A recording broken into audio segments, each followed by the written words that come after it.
Assalamualaikum warahmatullahi wabarakatuh. Alhamdulillahi rabbil alamin. Wa bihi nasta'inu ala umuri dunya waddin. Wassalatu wassalamu ala sayyidina Muhammadin asyrafil anbiya'i wal mursalin wa ala alihi wa ashabihi at-tayyibin at-tahirin. Allahumma la sahla illa ma ja'altahu sahla وأنت يا حي يا قيوم تجعل الحزن إذا شئت سهلا اللهم علمنا ما ينفعنا وانفعنا بما علمتنا وزدنا علما اللهم ارزقنا الإخلاص في النية والقول والعمل ونعوذ بك من حال أهل النار. Para peserta kajian Yayasan Syahamah yang dimuliakan oleh Allah Subhanahu wa taala.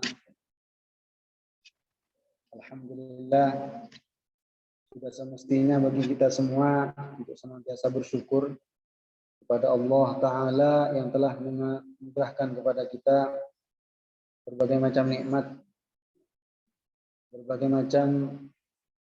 nikmat yang telah Allah berikan kepada kita, sehingga pada hari ini kita masih diberikan kesehatan, kesempatan dan semangat untuk mencari tambahan ilmu agama. Mudah-mudahan ilmu yang akan kita kaji ataupun yang sudah kita peroleh menjadi ilmu yang dapat mengantarkan kita untuk meraih ridho Allah Subhanahu wa taala, dan mudah-mudahan kelak di akhirat dengan ilmu yang telah kita pelajari dapat berkumpul dengan Nabi kita Muhammad sallallahu alaihi wasallam. Mari kita bersama-sama sebelum mengawali kajian pada pagi hari ini untuk tidak lupa menghadirkan niat ikhlas, semata-mata kita hanya mencari ridho, mencari pahala dari Allah Subhanahu wa taala, dan mudah-mudahan dengan barokah majelis ilmu ini apa yang kita harapkan terkabulkan, dan apa yang menjadi impian dan harapan kita bersama, lebih-lebih urusan keselamatan kita kelak di akhirat dimudahkan oleh Allah Subhanahu wa taala. Baik, insyaallah pada sesi pertama ini kita akan melanjutkan pembahasan tentang maksiat badan.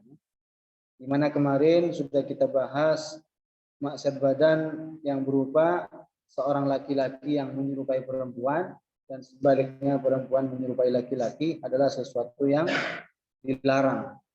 Menyerupai dalam segi pakaian, menyerupai dalam segi penampilan, menyerupai dalam segi gaya berjalannya, atau dalam gaya berbicara.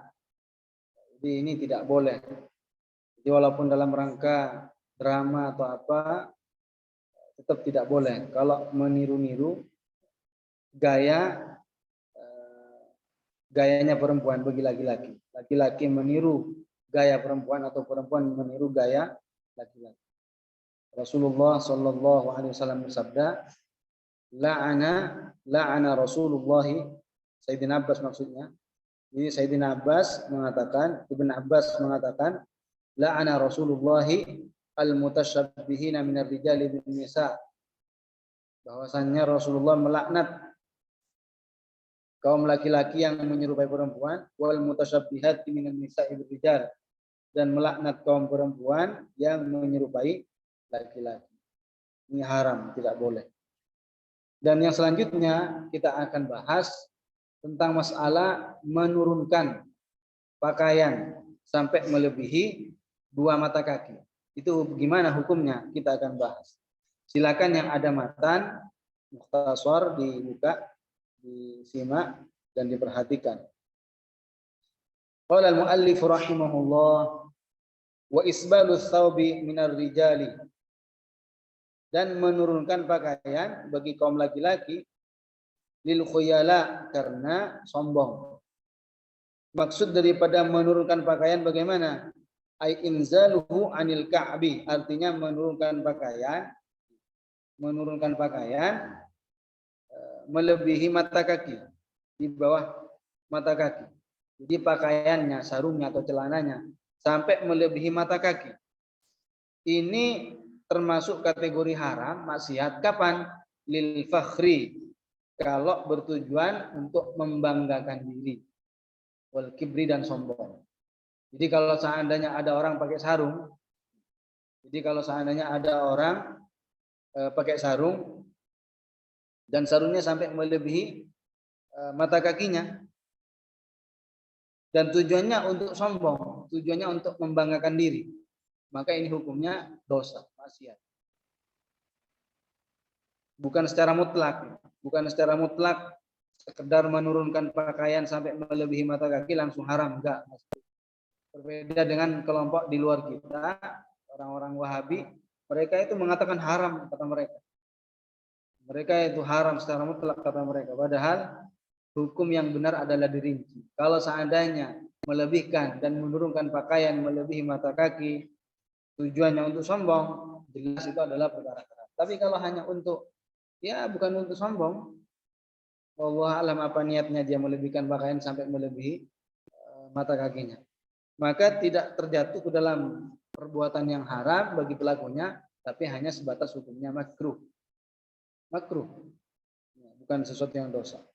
Jadi termasuk maksiat badan adalah memanjangkan pakaian. Memanjangkan itu maksudnya ya melebihkan pakaian melebihi daripada mata kaki. Kapan itu haram? Bil khuyala, kalau bertujuan sombong, membanggakan diri.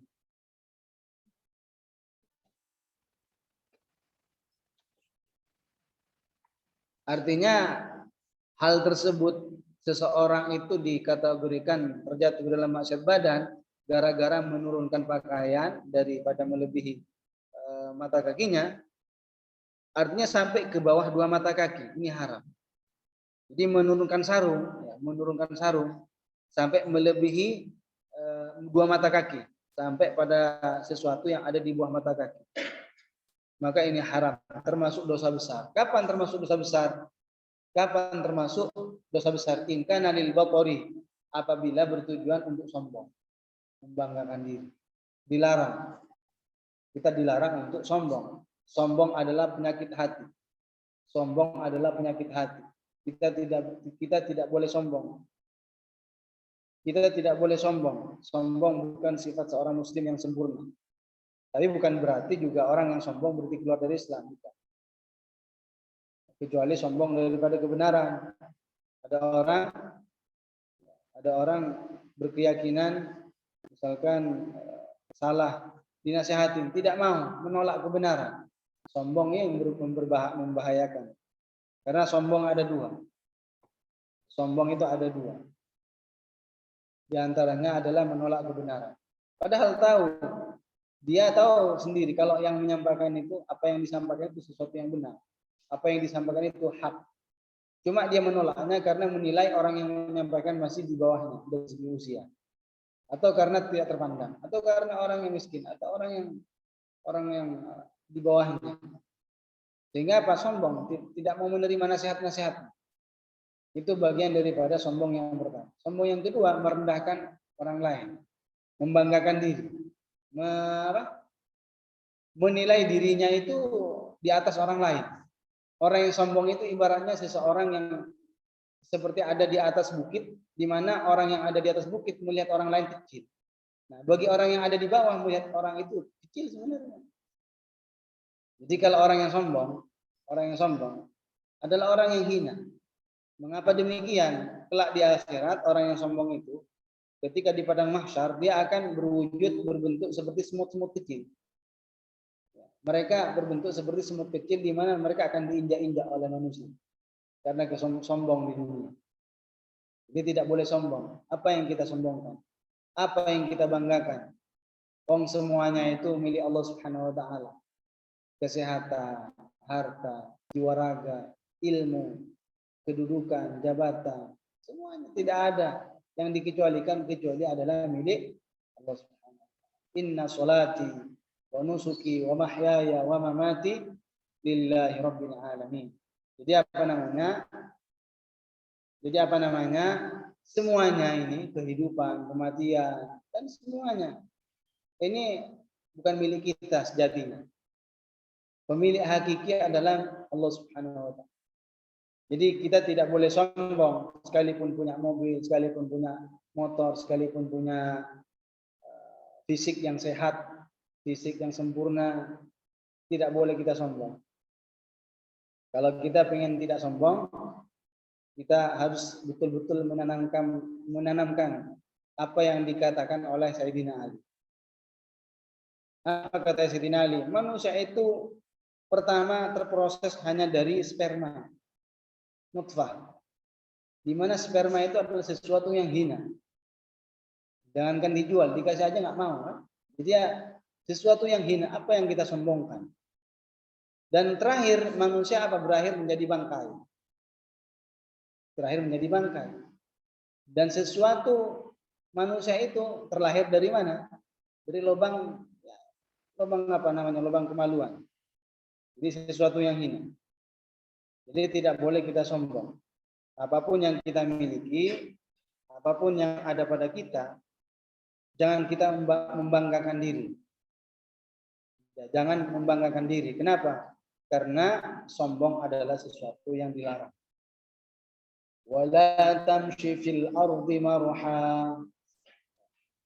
Jadi orang yang membanggakan diri, orang yang ketika berjalan dengan gaya jalan orang yang sombong, itu dilarang.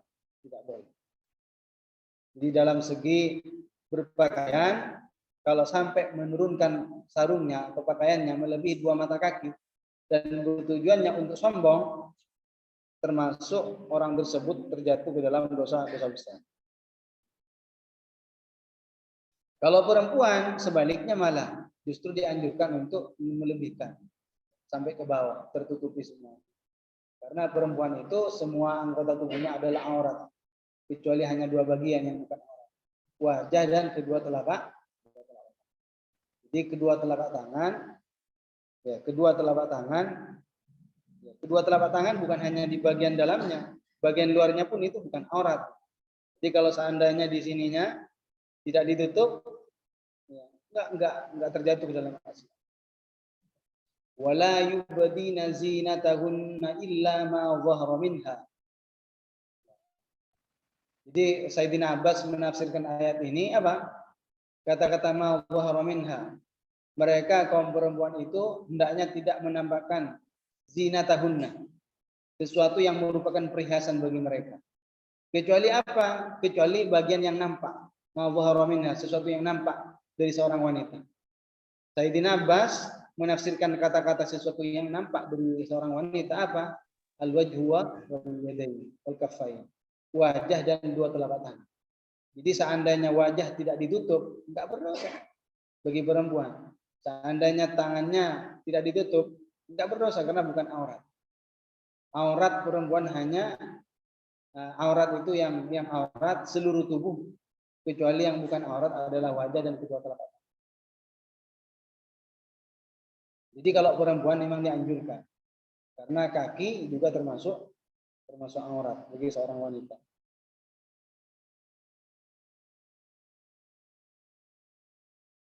Kemudian Allah Subhanahu wa taala, Rasulullah bersabda, la yanzurullahu ila man jarra thawbahu khuyala'a. Allah Subhanahu wa taala tidak memuliakan orang yang menurunkan pakaiannya karena sombong. Jadi orang yang menurunkan pakaiannya sampai melebihi 2 mata kaki dan tujuannya untuk sombong, apa? Allah tidak memuliakan, Allah tidak mengagungkan. Ini kata-kata la yanzur maknanya la yukrimuhu. Jadi kata-kata la yanzurullahu ila man jarra thawbahu khuyala'a itu bukan berarti Allah tidak melihat, bukan. Tidak boleh dipahami secara lahirnya Allah tidak melihat, bukan. Kata-kata la yanzur ay la yukrimuhu, tidak memuliakan dan tidak mengagungkan. Itu maksudnya.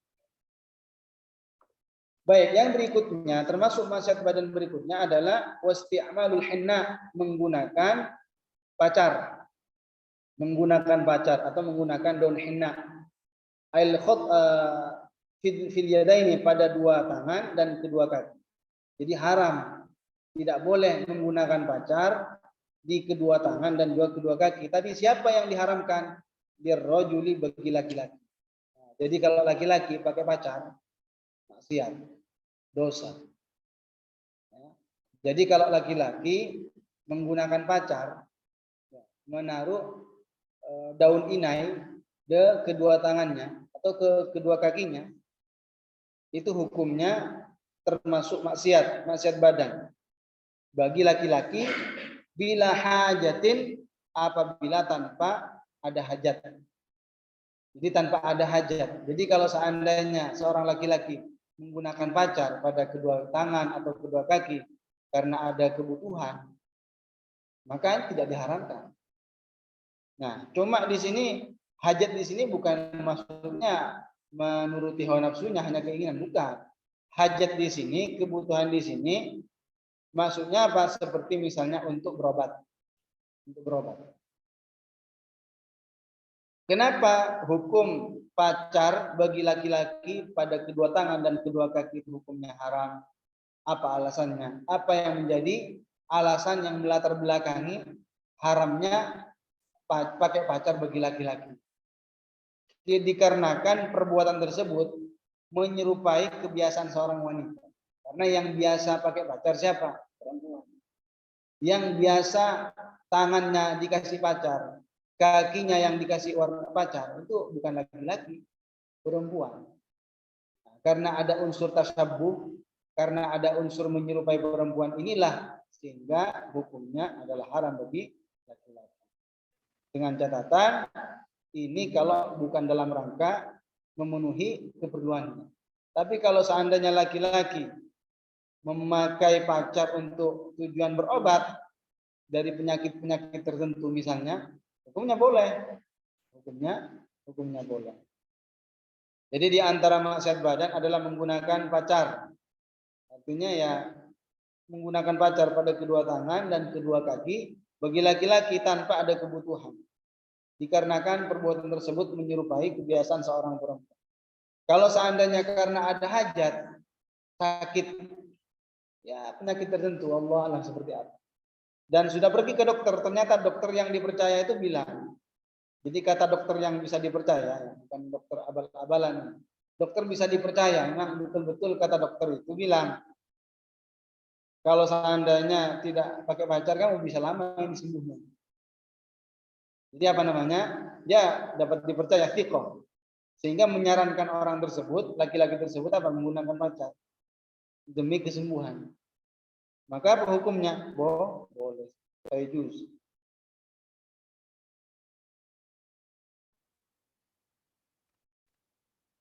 Tadi disebutkan haramnya menggunakan pacar bagi laki-laki.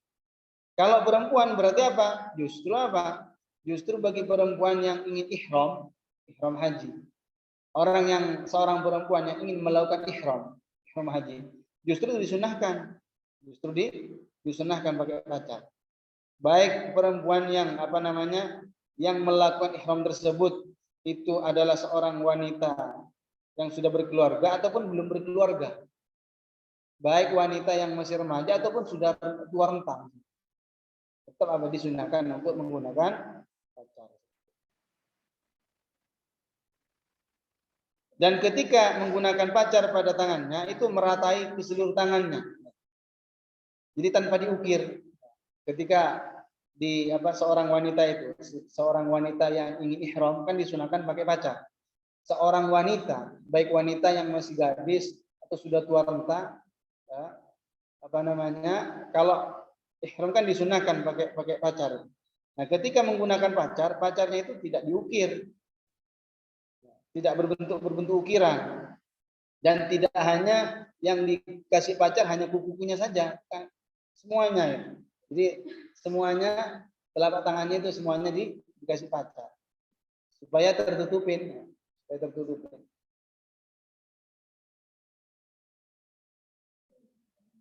Jadi bila nakshin wa tatrif. Jadi tanpa mengukir. Kalau sekarang kan Masya Allah sebagian perempuan tangannya itu diukir kasih pacar. Itu tidak ada anjuran seperti itu. Tidak dianjurkan. Kemudian sebagian ulama mazhab Syafi'i sebagian pendapat ulama Syafi'i mengatakan begini. Kalau seorang perempuan yang sudah berkeluarga dan dia tidak sedang melakukan ihram, maka itu apa? Hukumnya disunahkan untuk menggunakan pacar. Tapi kalau seandainya sudah berkeluarga, tidak berkeluarga, artinya masih sendirian, itu hukumnya makruh. Jadi bagi seorang wanita, perempuan yang sudah berkeluarga, asalkan perempuan itu bukan dalam keadaan ihram. Kalau ihram kan disunahkan. Kalau perempuan yang sedang ihram kan memang disunahkan. Nah, kalau seorang perempuan yang sudah berkeluarga, maka itu disunahkan. Tapi kalau seandainya belum berkeluarga, maka hukum menggunakan pacar hukumnya? Makruh. Makruh itu bukan berarti dosa, bukan. Sebaiknya ditinggalkan. Jadi tanpa diukir. Jadi ketika memasang pacar ke tangannya itu tanpa diukir.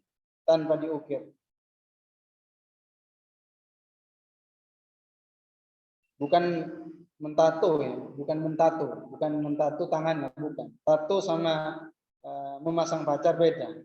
Kalau tato itu menusukkan jarum ataupun alat-alat yang sudah canggih seperti sekarang tidak menggunakan jarum, mungkin sudah pakai laser sekarang, tetap itu hukumnya tidak boleh. Bertato nggak boleh, laknat. Yang pelakunya yang mengerjakan mentato orang dan yang ditato itu semuanya sama-sama dilaknat. Sama-sama berdosa. Orang yang mentato ataupun orang yang ditato tidak boleh, terjatuh dalam maksiat, dosa.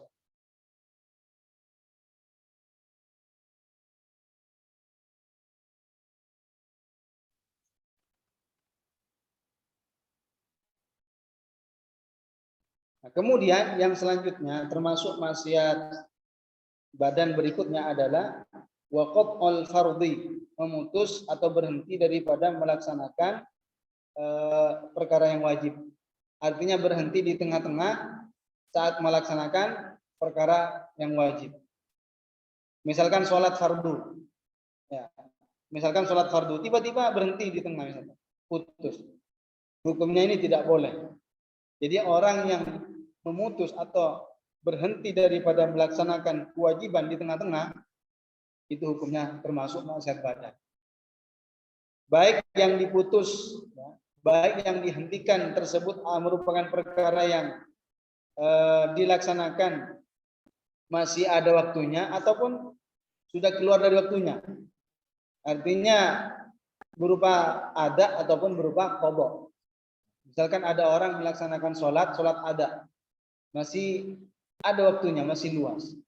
Enggak boleh itu memutus sholatnya, sekalipun waktu sholat itu masih panjang, masih luas. Seandainya setelah itu melaksanakan sholat lagi, memulai sholat lagi bisa, tapi tidak boleh, hukumnya haram. Jadi memutus atau berhenti daripada melaksanakan perkara yang wajib, berhenti di tengah-tengah tanpa ada uzur, hukumnya haram, termasuk maksiat badan. Baik perkara wajib yang dia lakukan berupa wajib ada ataupun berupa qadha. Contohnya memutus sholat fardu. Ya. Jadi kalau ada orang sudah memulai sholat fardu, tidak boleh diputus di tengah-tengah.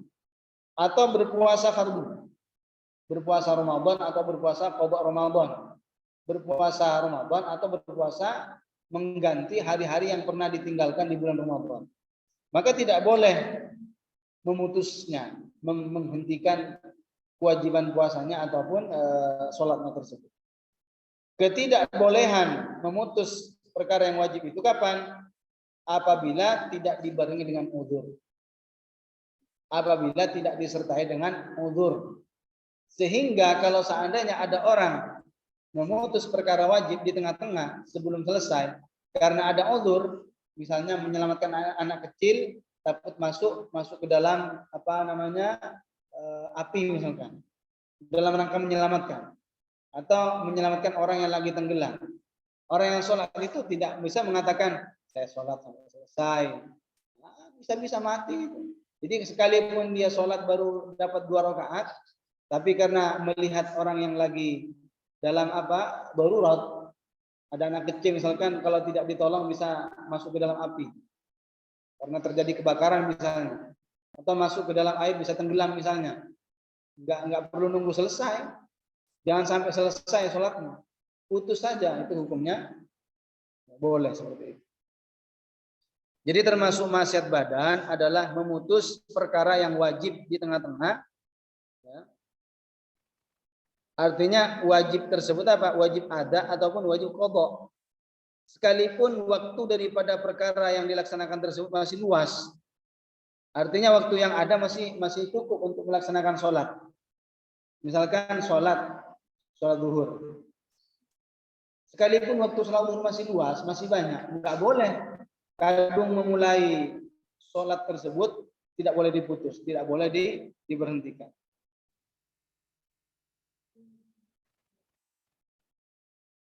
Apa dalilnya kalau kita itu tidak diperbolehkan memutus perkara wajib kalau sudah kita memulai?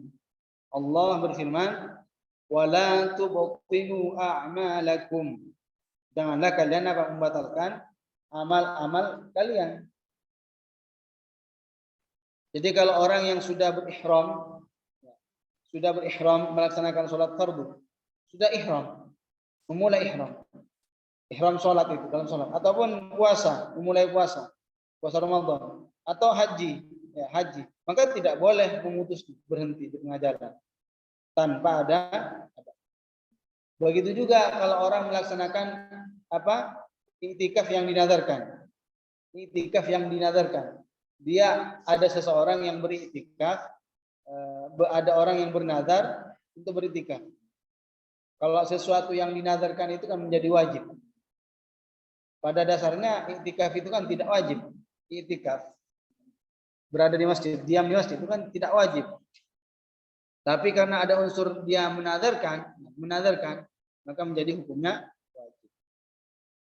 Jadi kata di sini disebutkan, kalau orang sudah memulai ihram haji atau sholat sudah dimulai, atau puasa atau haji, tidak boleh memutusnya tanpa ada. Begitu juga dengan iktikaf yang dinadarkan. Tidak boleh diputus. Ini haram kapan? Kalau tidak ada uzur. Kalau ada uzur maka hukumnya tidak haram. Begitu juga kalau seandainya orang sholat fardu, sholat sunnah. Ada orang sholat sunnah, habis 1 rakaat diputus. Bagaimana hukumnya? Haram. Karena yang haram di sini memutus perkara yang wajib. Kalau hanya memutus sholat sunnah, tidak apa-apa. Misalkan ada orang sholat sunnah di kamarnya, dipanggil oleh ibunya, langsung dia nyaut dan menyamperin ibunya itu. Gimana sholatnya itu? Batal sholatnya, tapi tidak berdosa. Kenapa? Karena sholat yang dilakukan berupa sholat ataupun berpuasa sunnah yang kemes misalkan. Maka sekarang kita kan sudah memasuki hari-hari disunahkan untuk berpuasa. Kita disunahkan dan dianjurkan untuk memperbanyak amal kebaikan, terutama di 10 hari pertama bulan Dzulhijjah.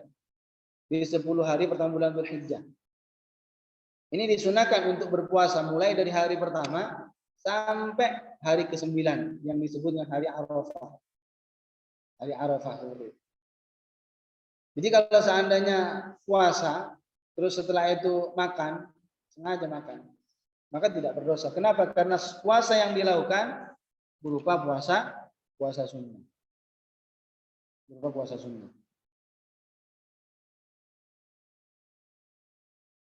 Rasulullah, Nabi kita dulu pernah datang ke rumah Sayyidah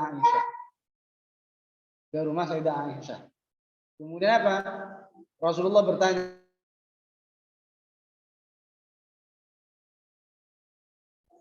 Apa kata Aisyah? Ada Rasulullah. Nah, kata Rasulullah, idan asum. Kalau begitu ya sudah saya puasa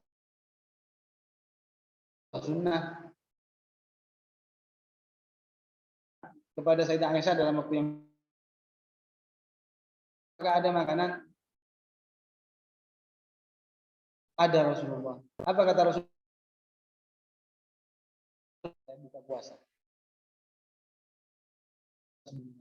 Itu puasa sunnah, boleh diputus, boleh dibatalkan, boleh berhenti, tidak dilanjut. Tapi kalau seandainya mengkodok puasa Ramadan, nggak boleh diputus, nggak boleh.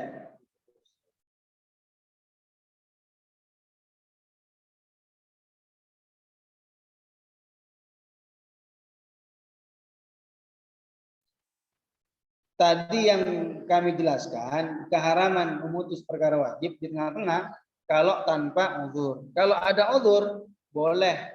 Semisal memutus sholat dalam rangka menyelamatkan orang yang lagi tenggelam. Atau menyelamatkan anak kecil daripada masuk ke dalam api. Atau menyelamatkan anak kecil daripada jatuh dari tempat yang orang lagi sholat. Ada anak kecil mau lompat pagar misalkan, langsung dia lari, tidak menyelesaikan sholatnya, langsung lari dan diambil anak itu supaya tidak jatuh. Itu hukumnya boleh, tidak diharamkan. Bahkan itu hukumnya wajib memutus. Sholatnya harus diputus, harus menyelamatkan itu. Memutus sholat dalam rangka menyelamatkan orang yang tenggelam. Kalau yang tenggelam itu adalah maksum, termasuk orang yang muslim. Ya, termasuk orang muslim, orang yang mukmin. Jadi kalau seandainya yang tenggelam itu adalah bukan orang muslim, ya enggak.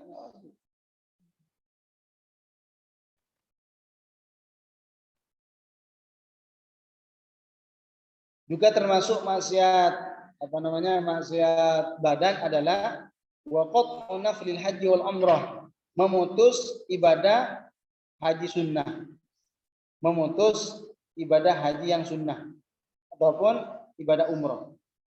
Jadi sekalipun ibadah hajinya itu adalah ibadah haji yang sunnah, haram diputus. Kan kewajiban haji itu kan sekali dalam seumur sekali seumur hidup. Jadi dalam seumur hidup yang wajib haji berapa kali? Satu kali. Sedangkan seandainya mau berhaji kedua dan seterusnya, itu hukumnya sunnah. Nah, kalau orang yang memulai ibadah haji yang sunnah, sekalipun sunnah hajinya, tetap haram hukum. Beda kalau sholat sunnah ya. Kalau sholat sunnah itu kan boleh diputus. Tapi kalau haji yang sunnah, tetap nggak boleh diputus. Harus dilanjut, harus diteruskan. Begitu juga orang yang memutus ibadah umroh. Ibadah umroh. Ini hukumnya haram, termasuk maksiat. Kalau sudah kadung memulai ihram haji atau ihram umroh, ini apa? Mewajibkan untuk diselesaikan. Rukun-rukunnya wa muhakatul mukmini, juga termasuk maksiat badan adalah meniru-niru gerak-gerik seorang mukmin dalam segi ucapan, dalam segi sikap, dalam segi isyarah istihzaan bi, untuk meremehkan. Ya, jadi orang yang meniru-niru ucapan orang lain, meniru-niru gerak-gerik orang lain dari segi ucapan, dari segi sikap, dari segi yang lain, ini hukumnya maksiat badan.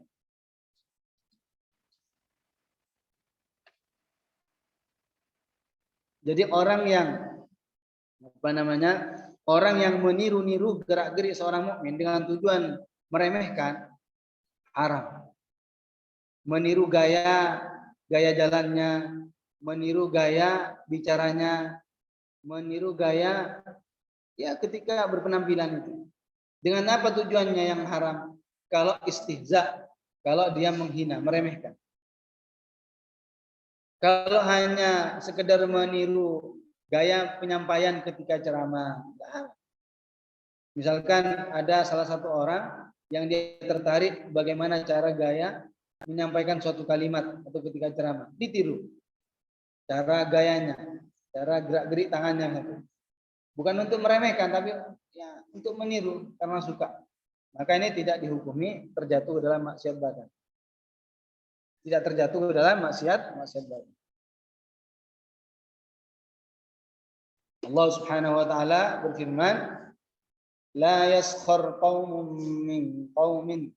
Jadi tidak seharusnya dan tidak seyogyanya satu kaum itu meremehkan kaum yang lain.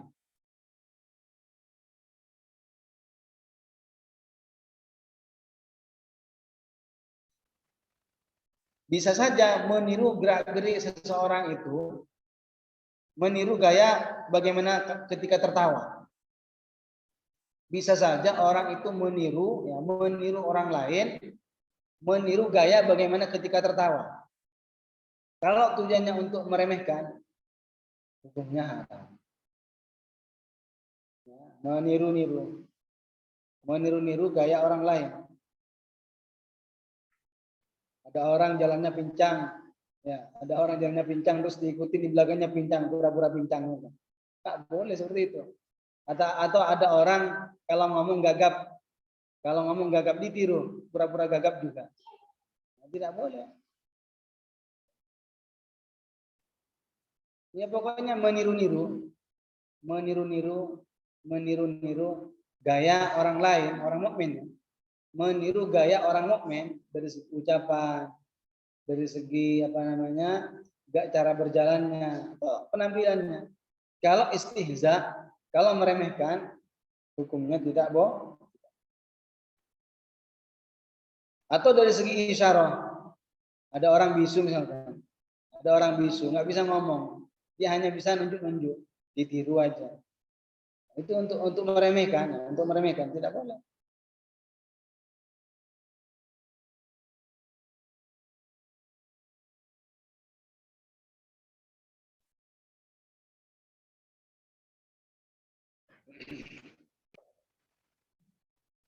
Atau ada orang pincang ditertawakan.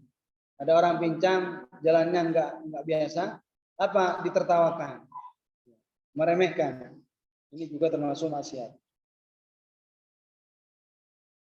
Termasuk maksiat badan yang harus dihindari. Termasuk maksiat badan adalah mencari-cari keburukan orang lain. Nah, ini yang harus kita perhatikan. Yang sering marak di masyarakat biasanya apa? Suka mencari keburukan dan kesalahan orang lain. Jadi wattajassusu ala auratin nas.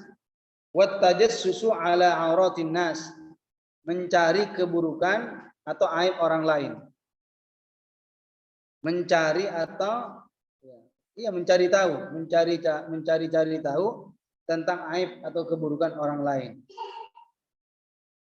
Padahal mereka itu sangat tidak suka aibnya tersebar kemana-mana.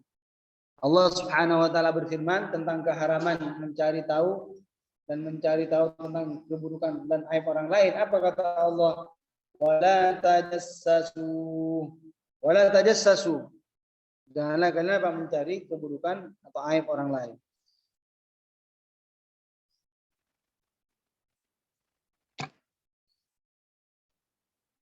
Rasulullah bahkan juga bersabda, la tajassasu. Janganlah kenapa mencari-cari tahu tentang keburukan atau aib orang lain. Wa kunu ibadallahi ikhwana, dan jadikanlah kalian sebagai seorang mukmin itu ya saudara. Tidak boleh mencari-cari tahu tentang masalah keburukan. Mencari-cari tahu tentang keburukannya. Tidak baik. Itu yang akan menyebabkan rusaknya hubungan. Orang yang mencari-cari tahu tentang keburukan dan aib orang lain itu sama saja ingin merusak hubungan persaudaraan. Apa yang diperoleh oleh seseorang yang kalau seandainya tahu tentang keburukan orang lain? Tidak ada. Tidak dapat manfaat. Jadi mencari-cari tahu tentang aib orang lain, keburukan orang lain adalah sesuatu yang diharamkan. Artinya mencari tahu tentang sesuatu yang orangnya itu tidak ingin orang lain tahu. Meneliti tentang keburukan orang lain, bukan daripada tentang kebaikan, bukan. Tentang keburukan. Dan dia pengen sekali tahu tentang keburukan orang lain itu, baik ucapan atau perkataan, ucapan dan perkataan serta perbuatan. Sehingga bertanya tentang si fulan, bertanya tentang perbuatannya, bertanya tentang sikapnya misalkan. Sekalipun tanpa bertanya, langsung cari tahu sendiri. Jadi sekalipun ketika mencari tahu tentang keburukan orang lain, bukan menggunakan orang lain, tapi dia sendiri langsung berusaha. Dia sendiri langsung turun tangan mencari tahu tentang aib orang lain, tetap haram. Tanpa bertanya kepada orang lain.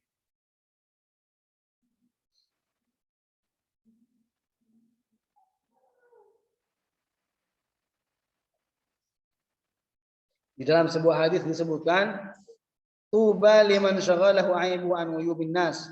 Sungguh beruntung orang yang disibukkan oleh aibnya sendiri. Jadi kata Rasulullah, sungguh beruntung orang yang disibukkan oleh aibnya, aib dan keburukannya sendiri.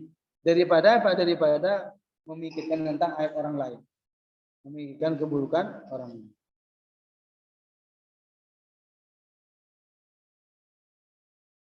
Ini kalau mencari tahu tentang keburukan, bukan mencari tahu tentang kebaikan. Kalau kebaikan kan biasanya tidak dipermasalahkan. Tidak dipermasalahkan.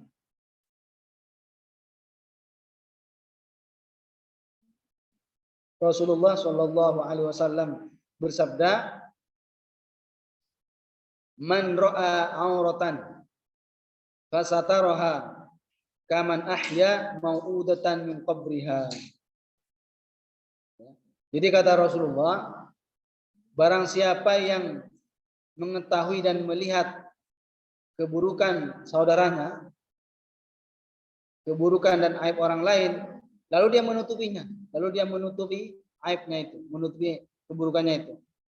Karena kaman ahya mau'udah min qabriha, maka orang tersebut ibarat orang yang menghidupkan anak perempuan yang menghidupkan anak perempuan yang hidup-hidup dikubur di mana? Dihidupkan dari mana? Dari kuburannya, diangkat dari kuburan. Maksudnya hadis ini gimana? Maksudnya hadis ini artinya orang yang mencari tahu tentang keburukan seorang muslim, bukan mencari, orang yang melihat. Artinya orang yang melihat. Jadi barang siapa yang melihat tentang keburukan seorang muslim lalu menutupinya, maka dia artinya orang tersebut tidak menebar berita tersebut di kalangan manusia. Jadi kalau ada orang mengetahui aib orang lain, mengetahui keburukan orang lain, lalu dia tidak menyebarnya, tidak menyebarkan keburukan tersebut kepada kalangan masyarakat. Justru apa? Justru disembunyikan. Justru dia sembunyikan. Aibnya itu disembunyikan, tidak disebar. Maka orang itu apa? Falahu ajrun, maka dia mendapatkan pahala syabihun bi ajri min ahya mau'udah. Maka orang tersebut pelakunya mendapatkan pahala seperti pahala orang yang menghidupkan mau'udah. Seperti pahalanya orang yang menghidupkan anak kecil, perempuan yang dikubur dengan hidup-hidup, karena hidup-hidup. Jadi mengubur anak perempuan dalam kondisi hidup itu marak di masa jahiliyah. Dulu di masa jahiliyah, mereka itu kalau punya anak kecil perempuan itu dibunuh. Dengan cara apa membunuhnya? Dikubur sampai mati. Nah, orang yang menutup aurat atau keburukan atau aib orang lain dan niatnya dia menutupi karena Allah Subhanahu wa taala bukan karena yang lain, maka apa? Maka dia dapat pahala. Yang pahalanya itu luar biasa. Apa pahalanya? Pahalanya seperti orang yang menghidupkan, orang yang menyelamatkan, orang yang dikubur. Itu pahalanya besar sekali. Dan ini terjadi di masa kepemerintahan Sayyidina Umar. Jadi tentang masalah menguburkan anak kecil perempuan itu terjadi di zaman pemerintahan Sayyidina Umar. Jadi dulu di pemerintahan Sayyidina Umar terjadi suatu cerita yang menunjukkan yang menjadi dalil dianjurkannya dan disyariatkannya menutupi aib orang lain. Yaitu Yaitu ada seorang laki-laki datang kepada Sayyidina Umar. Wahai Sayyidina Umar, bilang kepada Sayyidina Umar, wahai Amirul Mukminin, wahai Sayyidina Umar. Apa kata laki-laki itu? Inni kuntu wa'adtu bintan. Sesungguhnya diriku telah mengubur anak perempuan pada masa jahiliyah. Artinya sebelum saya Muslim, sebelum saya masuk Islam.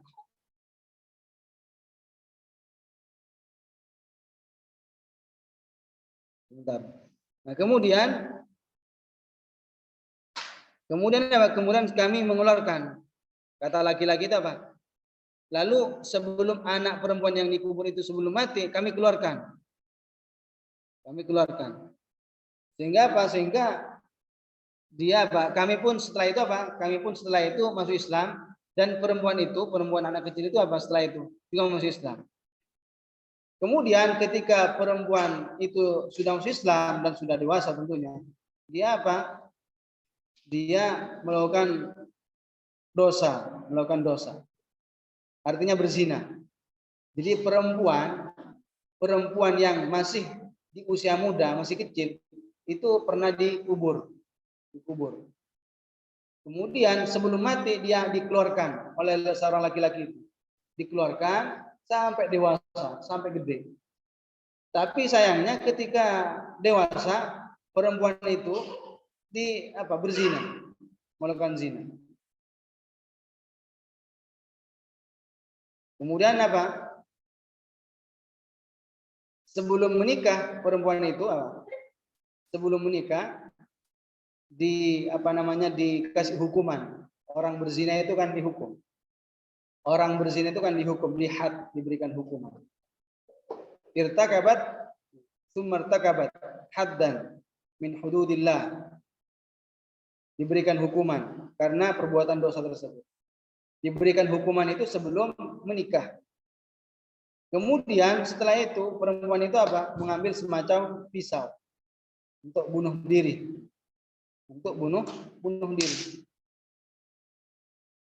Karena merasa aibnya tersebar. Jadi menyesal karena ketahuan bahwa perempuan itu adalah pelaku zina. Sampai sebagian urat yang ada di lehernya itu terputus. Jadi dia mau bunuh diri. Sangat malunya karena ketahuan perilakunya di kalangan orang-orang. Ketahuan itu. Akhirnya dia pengen bunuh diri dengan cara ngambil pisau dan diputus uratnya yang ada di bagian leher, diputus. Yang ada di bagian ini, bawah rahang. Lalu apa kata laki-laki itu? Yang laki-laki yang menyelamatkan itu. Kami mengobatinya. Diobati sampai sembuh. Kemudian setelah itu dia bertaubat. Perempuan itu bertaubat kepada Allah Subhanahu wa taala.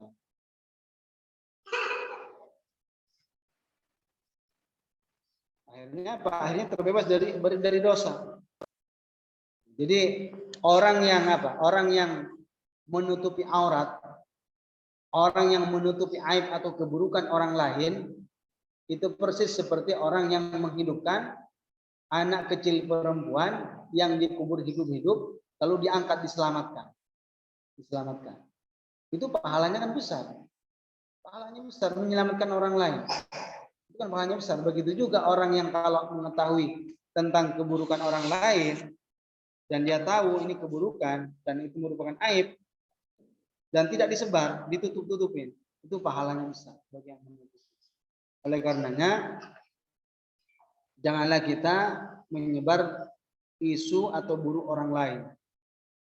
Perilaku buruk orang lain jangan kita sebar kalau kita pernah mendengar dari orang lain. Jangan disebar. Karena mencari-cari tahu tentang keburukan itu adalah termasuk maksiat badan. At-tajassusu ala auratin nas, mencari tahu tentang keburukan orang lain adalah dosa. Tidak diperbolehkan.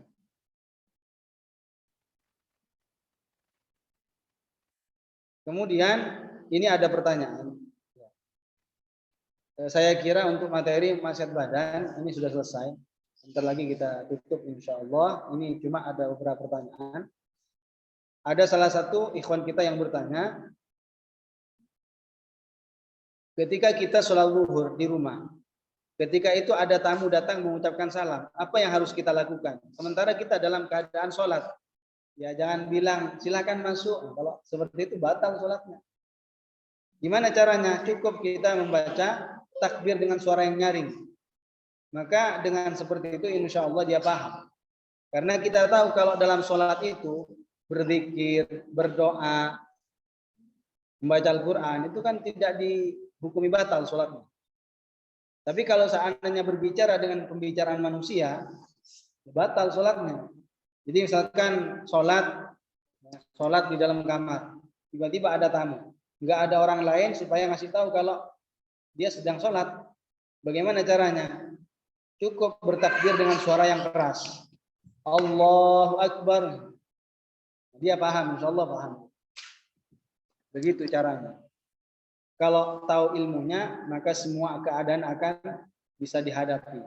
Karenanya pentingnya belajar seperti ini. Kalau orang yang tidak tahu mungkin, ya, Allah alam, mungkin dia tidak berbicara atau diam saja, akhirnya tamunya pulang. Tidak tahu kalau orangnya lagi sholat. Atau justru dia berbicara, kalau berbicara dia batal. Berbicara dia batal. Tidak boleh. Baik, saya kira untuk sesi pertama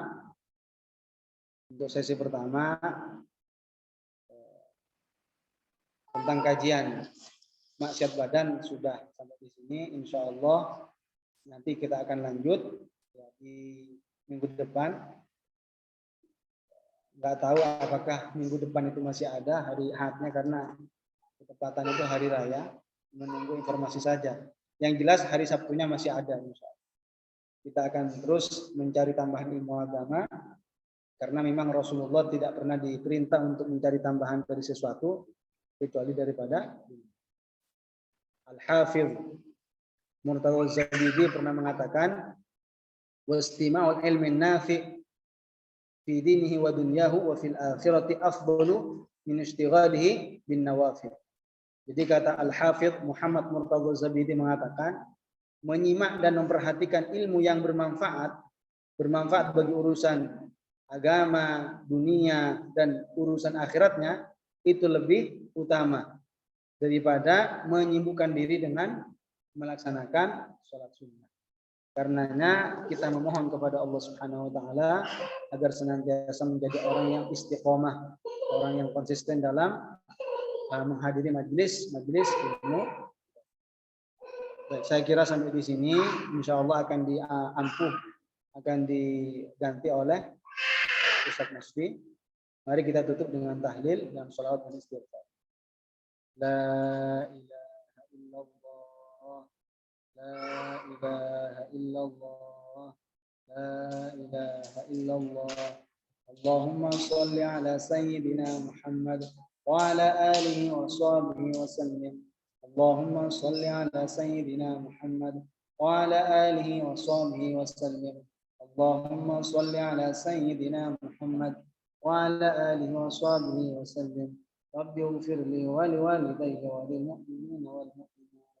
Rabbi ighfir li wa liwalidayya wa lil mu'minina wal mu'minat. Rabbi ighfir li wa liwalidayya wa lil mu'minina wal mu'minat.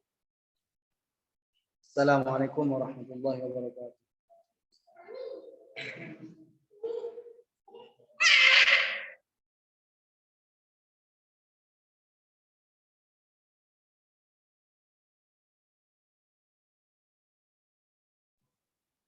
Saya ambil alih ya. Assalamualaikum warahmatullahi wabarakatuh. Bismillahirrahmanirrahim. Alhamdulillahi rabbil alamin.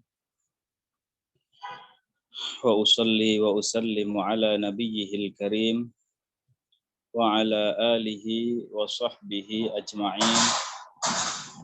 Wa la hawla wa la quwwata illa billahil aliyyil azim. Allahumma la sahla illa ma ja'altahu sahla.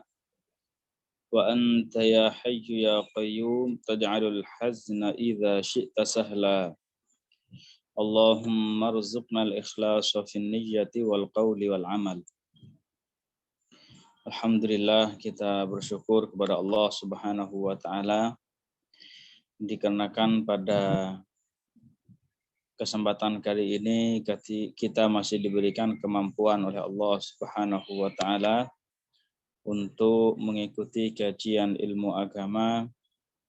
Sama-sama kita murajaah ilmu agama, dan ini merupakan suatu hal yang sangat penting untuk kita lakukan karena sebagian ulama mengatakan mahma balaghal alimu darajatan alimiyatan illam yuraji' yansa. Walaupun seseorang itu sampai kepada derajat seorang yang alim, artinya dia itu benar-benar orang yang alim, bukan kaleng-kaleng kayak kita ya. Jadi maksudnya orang itu memang benar-benar alim, tetapi jika dia tidak melakukan murajaah, artinya dia tidak mengulangi pelajaran yang sudah ia ambil, maka dia akan lupa. Ya, maka dia akan lupa, dan ini memang sifat makhluk. Ya, ilmunya makhluk seperti itu. Karena ilmu kita itu kan yazidu wa yanqus. Jadi ilmu kita itu bisa bertambah dan juga bisa berkurang. Jika kita belajar, kemudian kita murajaah, maka ilmu kita akan bertambah.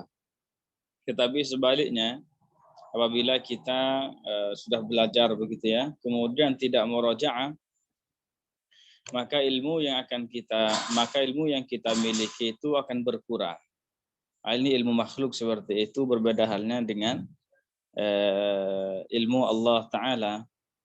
Nah, kita katakan kan ahli sunnah mengatakan ilmu Allah itu la yazid, tidak bertambah.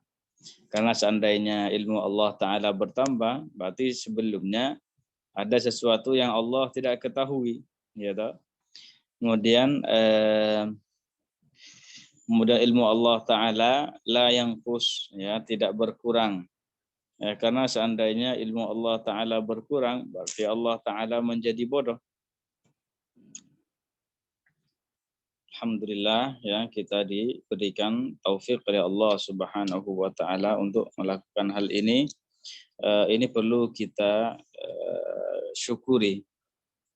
Ya, di mana banyak orang pada saat ini mereka menyia-nyiakan waktunya tanpa melakukan sesuatu yang berfaedah.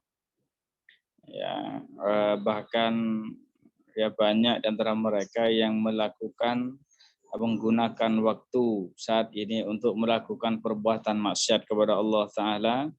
Kita diberikan kesempatan oleh Allah untuk melakukan ketaatan.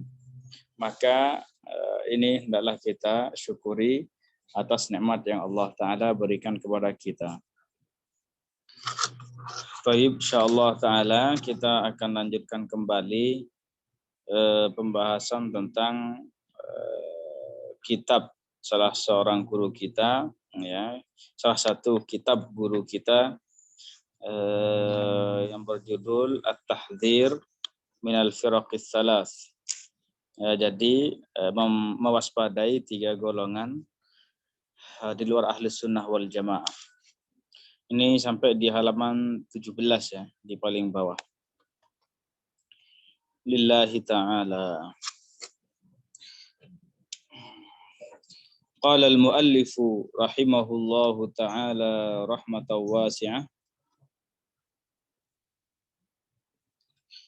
Kata beliau, "Tsumma katsirun minan nas,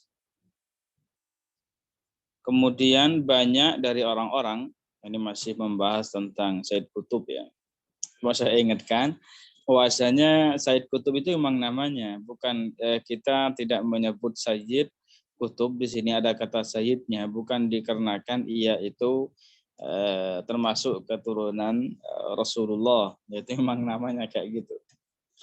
Tsumma katsirun minan nas, kemudian banyak dari orang-orang in fatanu bi tafsiri Sayyid Qutbin, mereka itu terjebak begitu ya, bi tafsiri Sayyid Qutbin, dengan tafsir Sayyid Qutb. Hadza, ini yang kemarin sudah kita sebutkan bahwasanya dalam tafsir Sayyid Qutb itu terdapat pengkafiran terhadap umat Islam secara keseluruhan, kecuali orang-orang yang mau bergabung dengan mereka dan memberontak terhadap pemerintahan. Maka karena itu mereka menghukumi bahwa pemerintah itu hukumnya kafir, gitu toh. Ini kan sudah kita baca ya. Kemudian orang masyarakat yang hidup di bawah pemerintah itu juga dihukumi kafir, kecuali jika mereka itu mau memberontak terhadap pemerintah itu. Ya.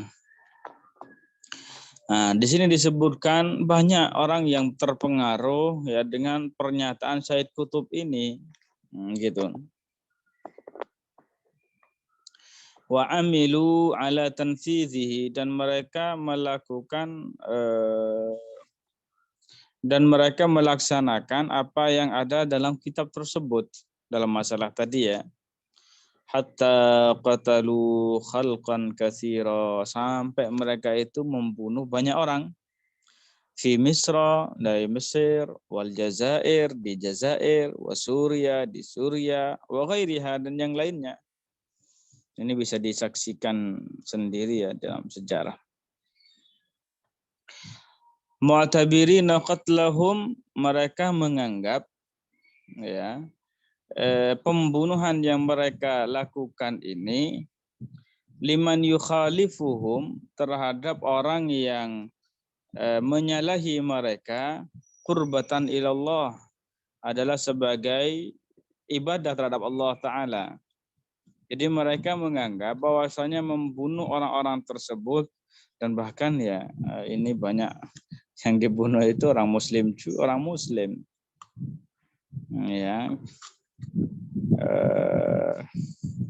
Ini mereka menganggap bahwasanya pembunuhan yang mereka lakukan itu sebagai perbuatan ibadah terhadap Allah Ta'ala. Ya, subhanallah. Ini ada sebuah cerita, ini kan. Wa min zalika, di antaranya juga, di antara kejadian hal itu ini ya, annahum qatalu fi madinati Halab fi Suria, bahwasanya mereka itu membunuh di kota Halab. Halab itu di Suria. Membunuh di sana syaikhan, seorang syekh. Kalau bahasa kita seorang kiai lah. Karena muftian, beliau ini seorang mufti ala qaryatin tabi'atin li Halab. Ya, jadi ada seorang syekh, seorang mufti. Beliau ini menjadi mufti di sebuah desa. Desa ini berada di daerah Halab. Desa ini berada di Halab.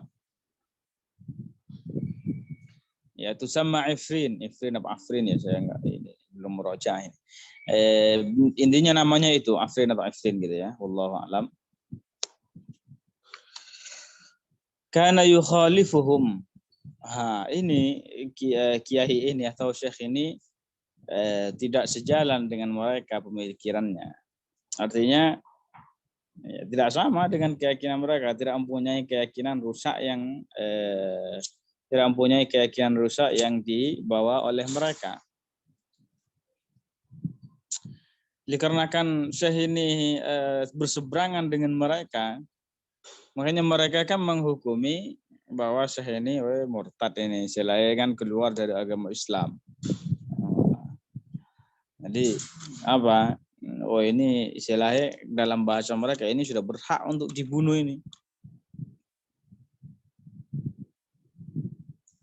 Akhirnya apa? Fadakhalu alaihi fil masjid. Maka mereka itu masuk ke masjid yang di dalamnya itu ada syekh tersebut. Ba'da salatil isya, setelah salat isya. Ba'da man sarafan nasu minal masjid, setelah orang-orang ya para jamaah sudah keluar ya bubar dari masjid. Artinya kan putusan isya kan ba'da jamaah itu. Gitu. Habis itu jamaahnya kan bubar. Habis jamaahnya bubar, itu yang tertinggal yang ada di dalam masjid itu syekh tersebut dan ada seseorang lagi di situ.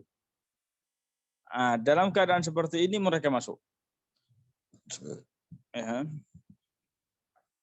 Wa baqiya huwa wa rajulun akhar. Yang tersisa dalam masjid itu adalah beliau dan juga orang laki-laki lain. Setelah itu apa? Tsumma sawwabu ilaihi rasas. Kemudian mereka itu mengarahkan peluru atau pistol mereka kepada syekh tersebut. Dia menembak begitu ya, ditembak syekh itu oleh mereka. Farama zalika syakhsu nafsahu ala syekh. Kemudian orang yang ada di dalam masjid itu kayak melindungi syekhnya gitu ya, sehingga melemparkan badannya sehingga ke arah syekh itu sehingga dia yang terkena. Faqatalu, maka mereka membunuh orang tersebut. Tsumma qatalu syaikha, kemudian mereka membunuh syekh tadi itu. Wa hadza syaikhu yusamma asy-syaikh Muhammad Asy-Syami.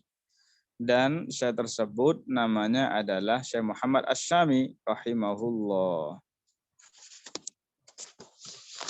Jadi ini sebuah kejadian fakta yang terjadi yang mereka lakukan terhadap salah seorang mufti di Halab. Ya, mereka membunuhnya dikarenakan beliau tidak sejalan dengan pemikiran mereka. Nah, dan ini merupakan konsekuensi dari pemikiran Sayyid Qutb. Ya, konsekuensi dari pemikiran Sayyid Qutb. Baik.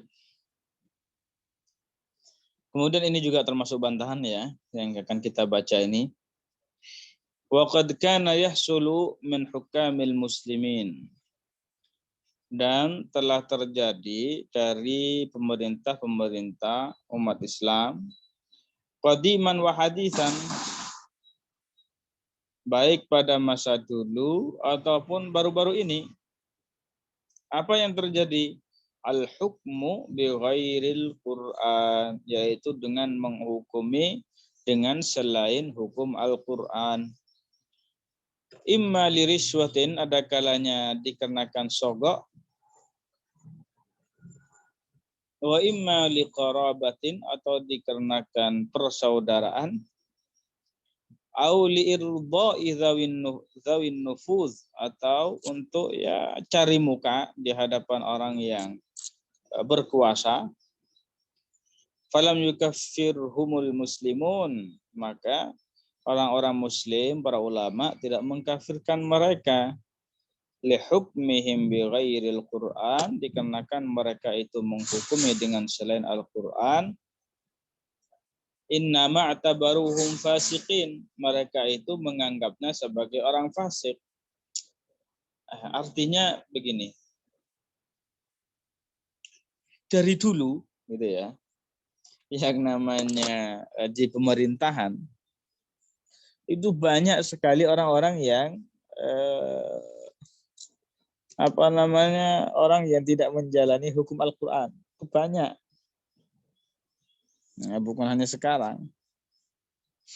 Dari dulu itu banyak. Bagaimana juga kalau kita baca tentang sejarah Umayyah Di situ kan juga banyak kezaliman yang terjadi. Ya, lah. Artinya mereka menghukumi, walaupun tidak semuanya ya saya bilang ya, artinya banyak dan ada ini mereka melakukan kezaliman seperti itu. Tetapi walaupun seperti itu, para ulama tidak mengkafirkan mereka. Ya, para ulama tidak mengkafirkan mereka. Tetapi apa? Tetapi para ulama itu menganggap mereka sebagai orang yang fasik, pelaku dosa besar. Ya, jelas ya masalah istilahnya penyelewengan hukum, dikarenakan masalah dikarenakan masalah ini kena sogok atau kena pertemanan atau ya semacamnya, sehingga dia tidak menghukumi dengan hukum Al-Quran, ini jelas sebuah kesalahan yang besar. Ya, ini merupakan sebuah kefasikan. Tetapi ingat, hal ini tidak langsung serta-merta dianggap sebagai kekufuran. Hukumnya tetap hukum. Hukum tetap kita jalan, maksudnya hukum ya hukum. Bukan dikenakan, kalau enggak kayak gini nanti malah banyak orang yang melakukan kezaliman. Jangan begitu. Jadi intinya, mereka itu, para ulama, tidak mengkafirkan pemerintah tersebut. Seandainya mereka mengkafirkan, niscaya dalam sejarah akan disebutkan bahwasanya si fulan ulama besar mengkafirkannya, fulan ulama besar mengkafirkannya. Kan seperti itu. Kemudian seandainya mereka dihukumi kafir, seorang khalifah yang dihukumi kafir, itu tidak bisa jadi khalifah. Harus dilengsarkan. Ya, seorang khalifah, misalnya ada seseorang dia menjadi seorang khalifah. Habis itu dia ternyata melakukan sebuah kekufuran. Ya, maka ini harus dilengsarkan ini. Ya. Berbeda halnya kalau ada seorang dia itu seorang khalifah, dia melakukan kefasikan, dosa besar, maka dengan seperti ini tidak boleh diberontak. Nah, karena ini akan hanya menyebabkan pertumpahan darah di kalangan umat Islam. Nah, seperti itu. Baik, kita lanjutkan. Itu pembahasan lain. Saya naikkan. Summa inna haula, kemudian mereka ini, yaitu pengikutnya Syed Qutb,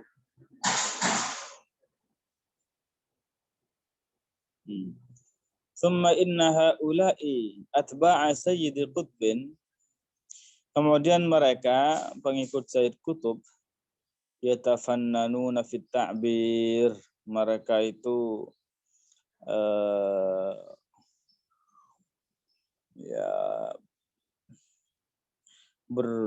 menggunakan atau mengungkapkan dengan berbagai macam ungkapan. Yatafannanun itu kalau dalam bahasa kitanya makna aslinya itu kayak berseni begitu ya. Maksudnya apa? Kalau namain kelompok mereka itu macam-macam yang mereka gunakan namanya. Nah, itu maksudnya. An jama'atihim, tentang jemaah mereka. Terkadang namai inilah, terkadang namai itulah, terkadang namai ini, semacam-macam. Ya, untuk mengkelabui salah orang. Qabla arba'ina aman, sebelum 40 tahun. Ya. Ini kan ini masa Syekh Abdullah masih hidup ini ya. Makanya beliau bilangnya qabla arba'ina aman, sebelum 40 tahun. Kalau sekarang sudah lebih. Kanu yu'rafuna bismain. Mereka itu dikenal dengan dua nama. Hizbul Ikhwan, ya, katanya apa? Hizbul Ikhwan Al-Muslimun. Hizbul Ikhwan Al-Muslimun di Mesir, di Misra, wa ghairiha, di Mesir dan yang lainnya. Katanya Al-Ikhwanul Muslimun, kata mereka begitu.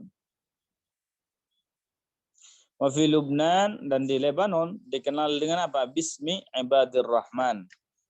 Dikenal dengan Ibadur Rahman. Mereka juga punya masjid namanya Ibadur Rahman itu. Dekat itu. Di Beirut. Tsumma istahdatsu isman salisan. Kemudian mereka membuat nama yang ketiga, aman, yang lebih umum lagi kata mereka. Namanya apa? Wahwal Jama'atul Islamiyah. Mereka disebut dengan Al-Jamaah Al-Islamiyah. Kemudian disingkat menjadi JI.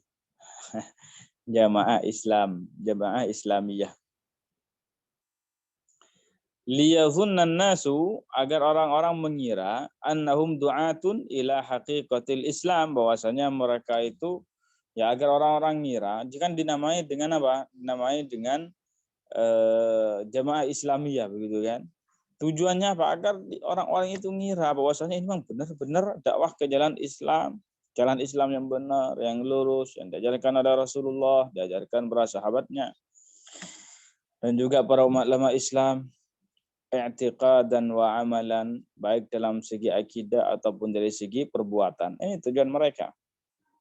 Wa waqi'u halihim khilafu zalika, dan kenyataan mereka itu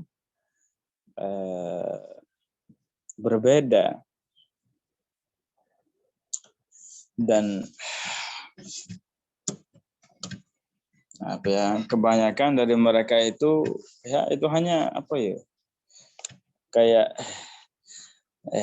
hanya omong doang gitu. Mereka kan bilangnya menjalankan Islam secara kafah, menghukumi dengan jalan hukum Al-Quran, dihukumi keluar dari Islam, dihukumi kafir. Itu kan yang selalu mereka dengungkan. Padahal mereka sendiri ya apa namanya melakukan sesuatu yang tidak ada dalam Al-Quran. Banyak sekali. Ya, tentang masalah di mana itu dalam hukum agama Islam. Ya, kalau mau masuk suatu negara, mau masuk negara mereka begitu ya, harus pakai visa.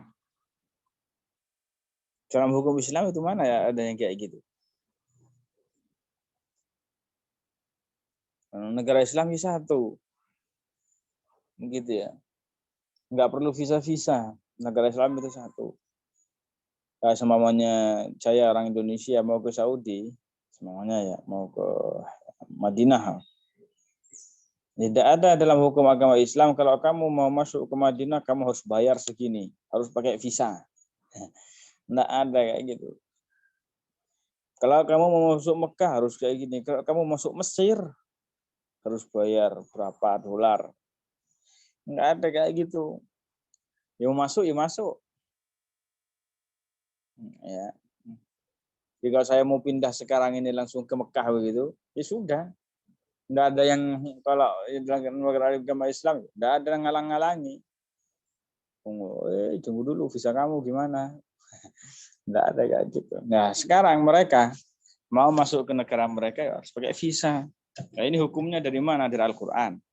Memang ono, ini tidak ada dalam Al-Quran.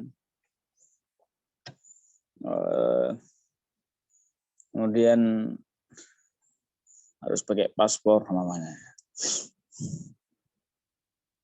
Terkadang gimana ya, sering di antara mereka itu kadang begini, oh jangan sampai terjadi ikhtilaf, begitu kata mereka. Ikhtilaf yang apa namanya percampuran antara laki-laki dan perempuan, nyampur laki-laki dan perempuan itu dalam satu ruangan itu hukumnya haram kata mereka begitu. Walaupun itu yang perempuan contohnya menjaga hukum syarak dengan dia memakai menutup aurat, kemudian tidak berdesak-desakan, yang laki-laki di tempat, yang perempuan di tempat kayak gitu. Walaupun seperti itu kata mereka ini hukumnya haram. Jadi kata mereka seperti itu. Tapi kenyataannya gimana? Mereka sendiri melakukannya.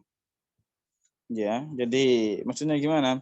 dalam perkuliahan mereka. Ini kan tetap masih mahasiswa-mahasiswinya ngumpul dalam satu ruang, mereka bahkan di antara mahasiswanya juga dari mereka. Tuh, kalau kayak gini nggak diharamin sama mereka. Nah, kalau kita ngadain pengajian laki-laki perempuan begitu, wah haram. Nah, tapi kalau mereka ketika di bangku kuliah mereka, oh nyantai saja. Ini kan apa namanya? Ini namanya tahakkum namanya.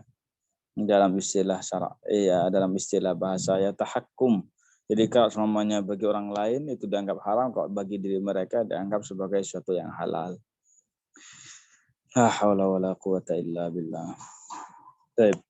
Nah, ini kita sudah selesai ya pembahasan tentang Hizbul Ikhwan. Insyaallah taala kita akan masuk ke pembahasan Hizbut Tahrir.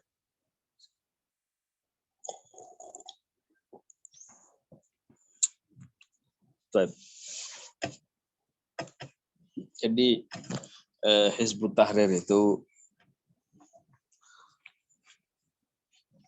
ya memang termasuk salah satu golongan di luar ahli sunnah wal jamaah yang mengusung faham Mu'tazilah. Makanya kemudian mereka itu sama orang-orang ahli sunnah disebut dengan New Mu'tazilah, di Mu'tazilah baru. Artinya mereka menghidupkan kembali pemahaman Mu'tazilah di samping mereka mempunyai penyelewengan lainnya. Tapi dari segi akidah seperti itu. Mengusung faham qadariyah. Walaupun sebagian di antara mereka enggak ngaku. Enggak, saya enggak membawa paham Mu'tazilah. Ya, itu kan hanya di lisan saja. Tetapi dari segi akidahnya,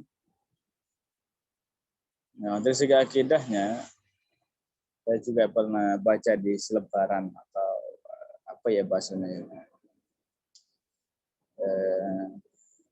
Bentar ya, pesawat mau lewat ya.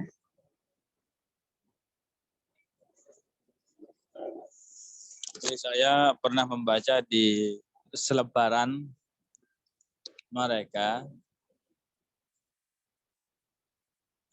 dan memang di dalam selebaran tersebut mereka itu menulis dalam bahasa Indonesia itu sudah dalam bahasa Indonesia. Mereka itu menulis ya seperti keyakinannya orang Mu'tazilah, paham qadariyah, bahwasanya perbuatan hamba yang disengaja ini bukan ciptaan Allah Ta'ala, tapi bukan ciptaan makhluk. Sudah jelas-jelas seperti itu, tapi mereka masih tidak mau dianggap sebagai pembawa menghidupkan orang atau menghidupkan kembali pemahaman Mu'tazilah. Nah, ini sesuatu yang aneh. Cuma memang ya yang mereka selalu gembor-gemborkan itu adalah dalam masalah khilafah begitu ya.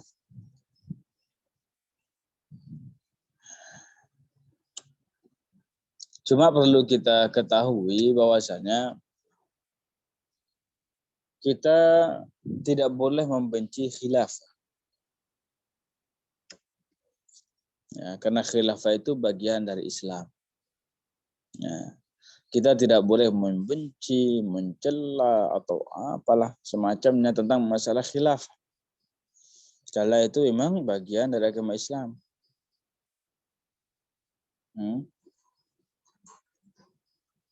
Cuma yang digembor-gemborkan oleh orang-orang Hizbut Tahrir, konsep yang mereka gembor-gemborkan, konsep yang mereka bawa itu tidak sama dengan konsep yang diajarkan dalam khilafah Islamiyah yang sebenarnya.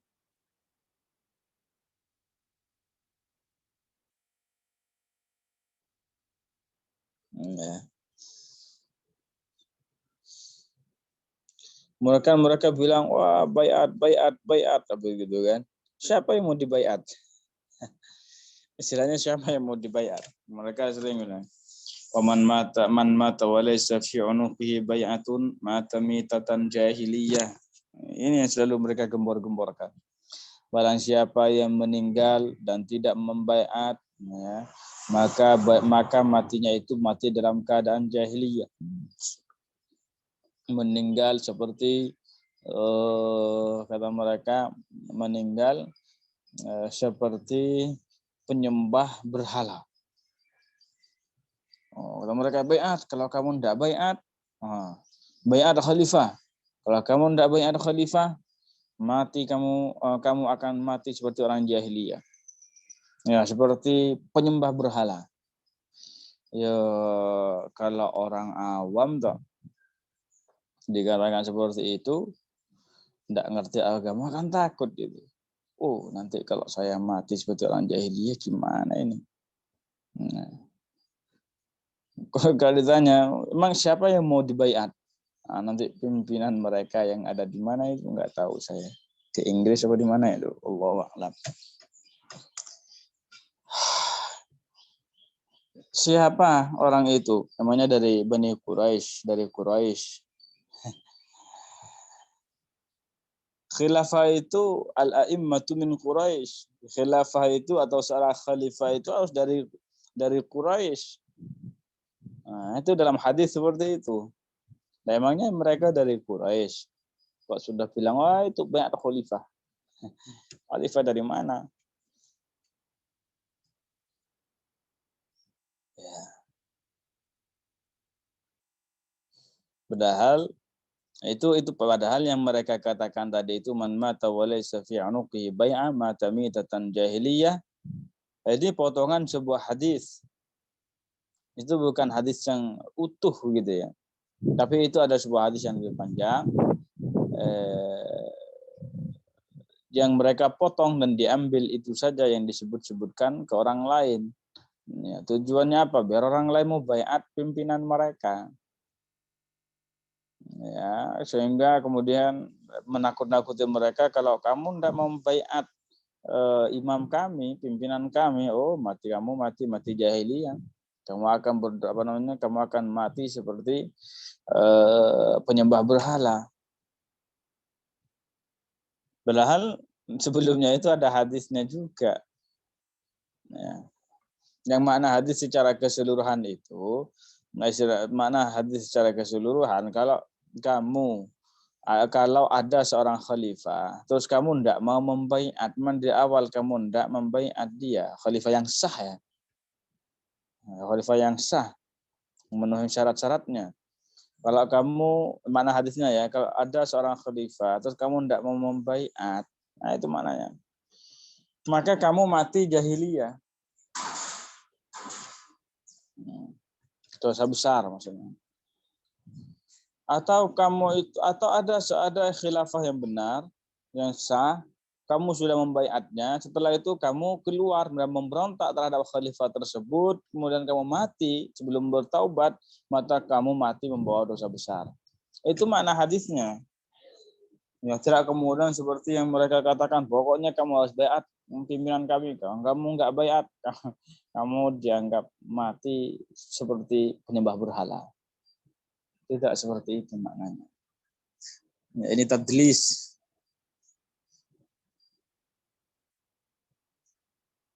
Dan Hizbut Tahrir ini didirikan atau pencetusnya itu Taqiyuddin An-Nabhani. Ya, Taqiyuddin An-Nabhani. Dari Palestina. Ya, bukan Yusuf An-Nabhani ya. Jangan salah. Ada seorang ulama itu namanya Yusuf An-Nabhani.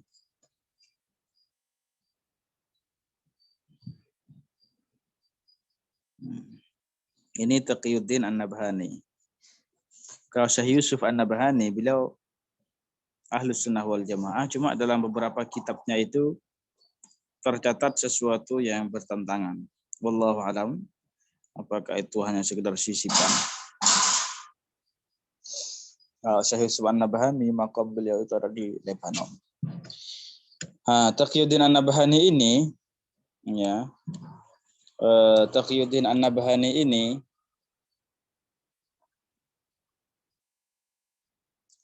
itu dia berasal dari Palestina, cuma kemudian perkembangan dakwahnya itu di Lebanon.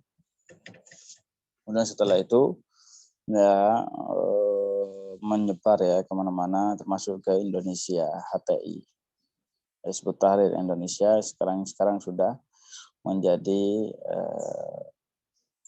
organisasi yang terlarang di Indonesia. Kita baca kitabnya sedikit. Amma Hizbul Ikhwan, ya, sedangkan Hizbul Ikhwan, amma Hizbut Tahrir, sedangkan Hizbut Tahrir, famimma syadzu bihi anil ummah, maka di antara penyelewengan mereka dari umat Islam, qauluhum, yaitu perkataan mereka, bi anna man yamut, bahwasanya orang yang meninggal, duna ayyubayi al khalifah, ini yang sudah saya jelaskan tadi, tanpa membaiat seorang khalifah, artinya dia meninggal sebelum dia membaiat seorang khalifah.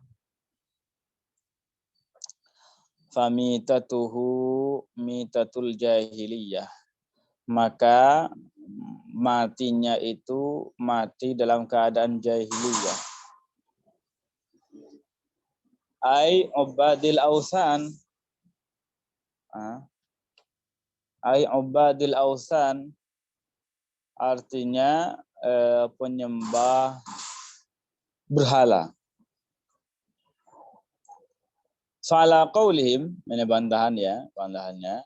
Fa'ala qaulihim, menurut ya perkataan mereka ini, konsekuensi dari perkataan mereka ini, kullu muslimin, setiap orang muslim,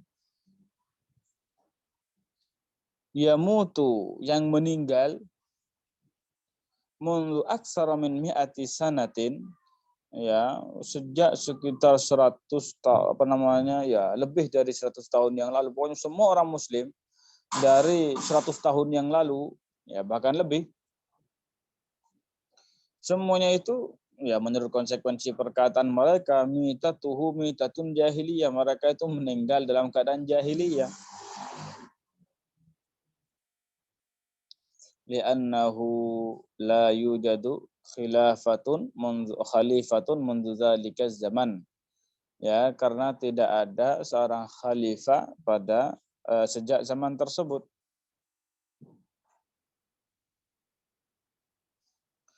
Ammal khilafatul ammatu, ya, sedangkan khilafah yang umum, allati tudiru syu'unal muslimin, yang mengatur semua urusan umat Islam,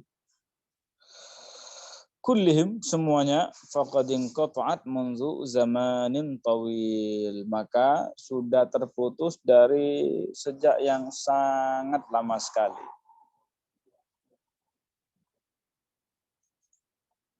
Artinya sudah tidak ada khalifah. Kalau dikatakan orang yang tidak baiat, matinya mati dalam keadaan jahiliyah, berarti dari ratusan tahun yang lalu, itu sudah semua orang itu meninggal dalam keadaan membawa dosa besar. Artinya tidak ada orang yang wali, artinya tidak ada orang yang soleh. Itu kan makna perkataan mereka. Padahal dalam setiap saat, dalam setiap waktu itu ada seorang yang wali, ada orang yang soleh.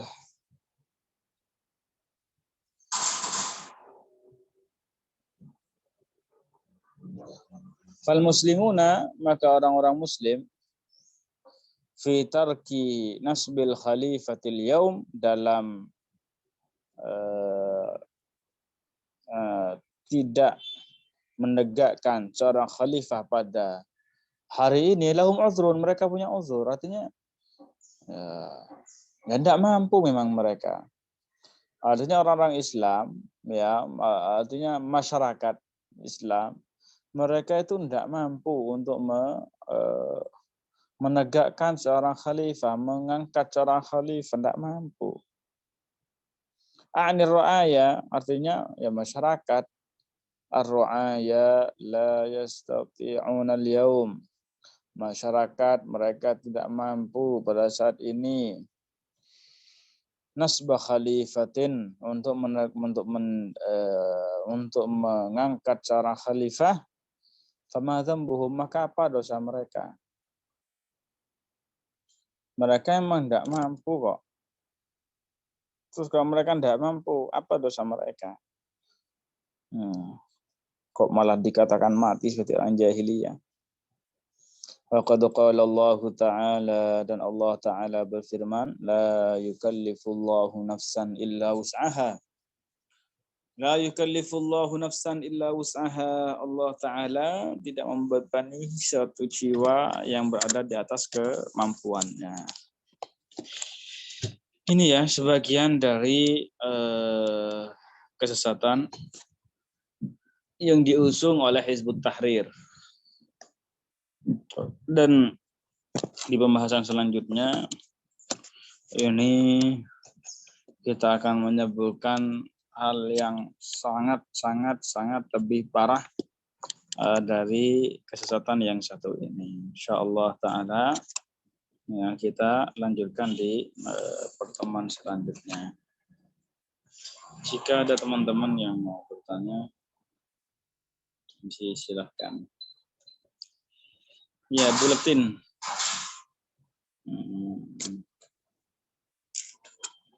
Kadang bahasa Indonesianya hilang, nggak tahu kemana. Lupa. Baik, kalau ada teman-teman yang mau bertanya, jika ada yang belum jelas, dipersilahkan. Alhamdulillah ala kulli hal. Jadi kita bersyukur pada Allah Ta'ala. Selalu ya, hendaknya kita bersyukur diberikan kemampuan oleh Allah Ta'ala untuk ya diberikan nikmat oleh Allah Ta'ala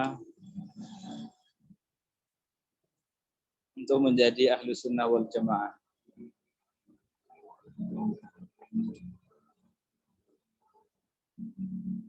Itu nikmat yang besar dari Allah Ta'ala. Ya. Assalamatu fid din la ya'diluha syai'. Selamat dalam urusan agama itu tidak ada bandingannya. Yang penting kita selamat dalam urusan dunia.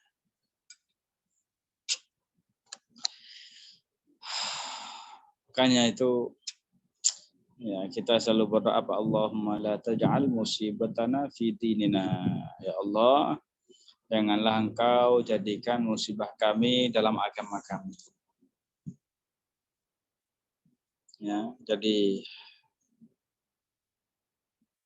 itu lebih ringan ya ketika kita terkena musibah di dunia kita terkena musibah, ini jauh lebih ringan daripada kita terkena dalam musibah urusan agama kita sehingga kita ini menjadi orang yang sesat. Alhamdulillah. Baik, di sini saja. Kalau memang tidak ada yang mau ditanyakan,